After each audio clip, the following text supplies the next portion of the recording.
Praise the Lord mga minamahal. Ang pinakamataas na pagpupuri, pagluwalhati at pagsamba tanging sa ating pinakamamahal at maisislaman. Dobling pagalang sa ating dearly beloved evangelist Will Estrada Almeda sa pag-alaala sa mga mabubuting turo at aral na iniwan ng ating beloved assistant pastor Lina C. Almeda. Sa inyo mga minamahal, lahat ng naririto, magandang araw po sa bawat isa sa atin. Pensalamatan ko mga minamahal. Una tigit sa lahat mga minamahal, ang pagkatawag po ng ating mahal na Panginoon sa akin sa gawain na ito mga minamahal. Dahil lingid po sa inyong kaalaman na kilala ko po ang mahal na Panginoon na talagang puno din po ako ng mga problema. Nariyan mga minamahal ang karamdaman ng mga anak ko na labas-pasok po kami sa ospital at sa pagiging maraming bisyo ng aking beloved husband noon mga minamahal.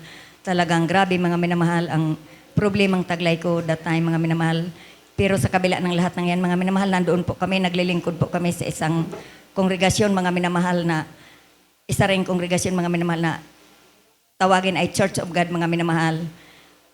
Pero hindi ko po natagpuan ang tunay na kapayapaan mga minamahal sa aking buhay dahil sa tuwing ako'y uwi sa bahay mga minamahal, pagdating ko puro problema madat ng beloved husband ko na nariyan na nag-iinuman. Yung ulam namin talaga, gawin nilang pulutan yan mga minamahal. Kaya pagdating ng mga bata, walang makain mga minamahal. Napakabuti ng Diyos mga minamahal. Isang araw mga minamahal, dumating ang Jesus Miracle Crusade mga minamahal sa dako ng Tigaon. At nabahaginan po kami ng salita ng ating pinakamamahal na Panginoon na sa gawain daw na ito mga minamahal. Dito po nagbabago ng tao, dito po nagpapala ang ating pinakamamahal na Panginoon. Dahil nga po sa, talaga pong, ako po naghanap din po ako ng katotohanan.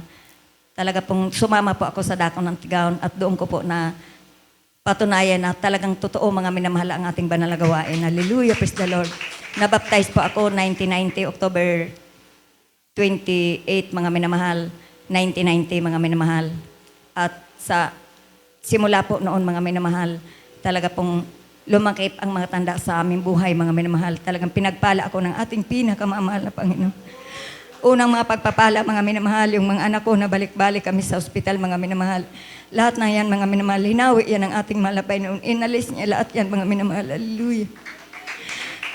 After 2 years ng aking paglilingkod mga minamahal na nagkaroon po kami ng pagsubok na talaga pong dumating sa point na 3 years old pa lang aking mahal na anak na nagkaroon po siya ng karamdaman na German measles mga minamahal na yung itim na tigdas mga minamahal at talaga po na grabe mga minamahal.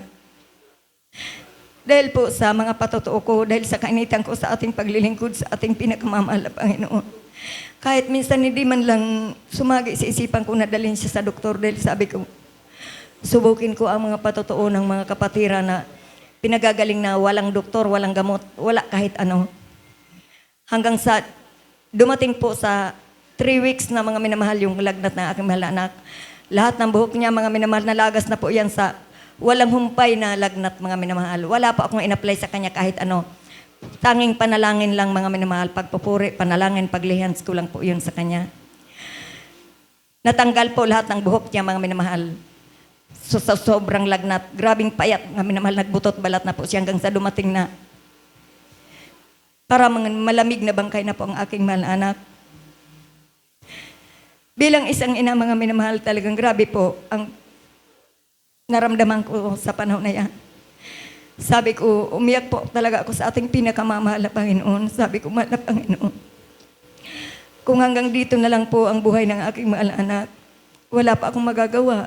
Dahil ikaw lang ang may hawak ng aming buhay.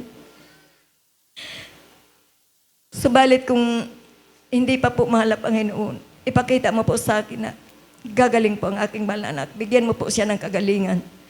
Alam mo naman po mahal na Panginoon, sa'yo lang ako umaasa mga mahal na Panginoon. Alam niyo mga minamahal, kinabukasan mga minamahal dahil nanalangin pa ako niyang gabi.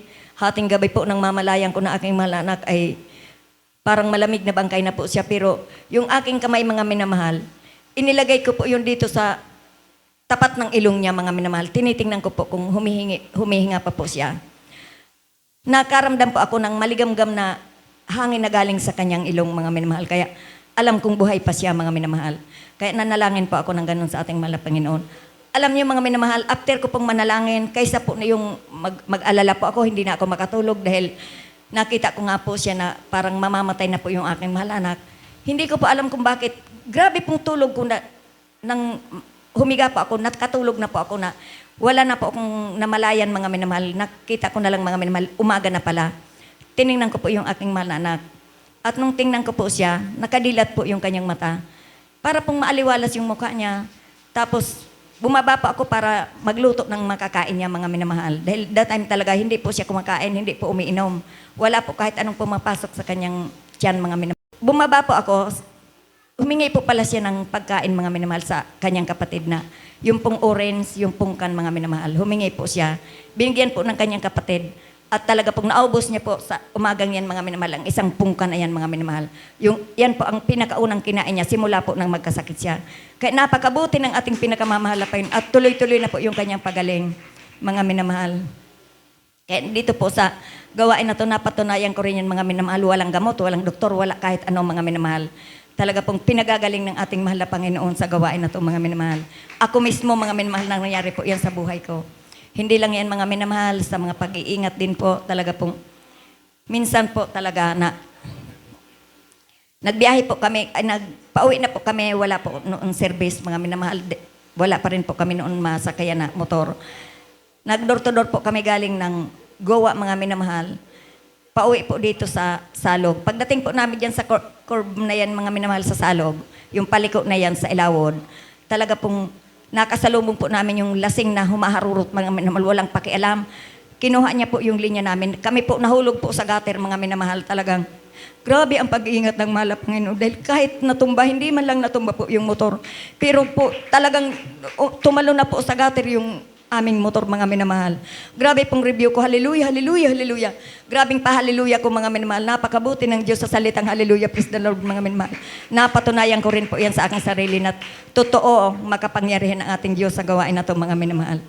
At hindi lang yan, mga minamahal, maging pong sa mga anak ko, mga minamahal, na talagang sabi ko noon, mga minamahal, kahit mag-aral ng high school, hindi ko po kaya, mga minamahal, na pag-aralin ang mga anak ko kahit sa high school, mga minamahal.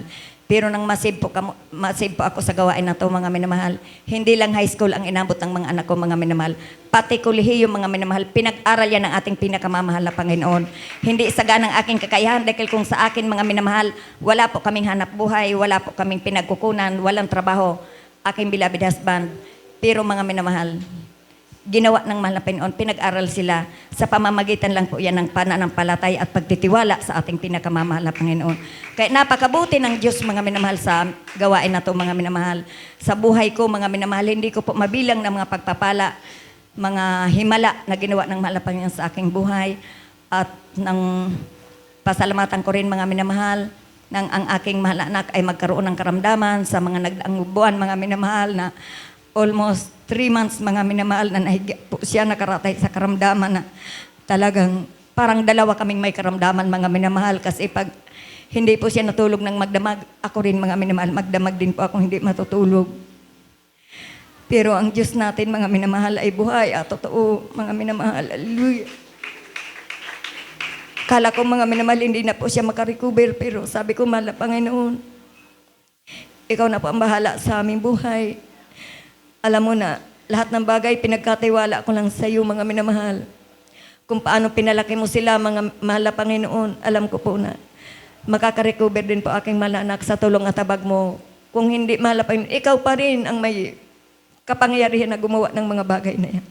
Basta ko, ano man ang mangyayari sa amin, mahal na Panginoon, iyan ang kalooban mo sa amin, Ama. Kaya, grabe po talaga, napakabuti ng ating mahal na Panginoon. Hallelujah. Isang araw, mga minamahal, nakita ko na lang, mga minamahal, na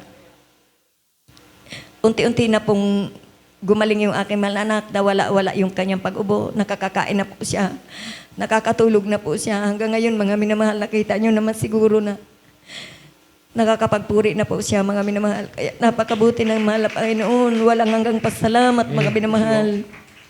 Walang katumbas, walang kabayaran. Mga minamahal, ang ating mahal na Panginoon sa mga kabutihang ginawa niya sa aming buhay, mga minamahal. Kaya ang lahat ng kapurihan at ang kapasalamatan tanging sa ating pinakamamahal na Paisus lamang.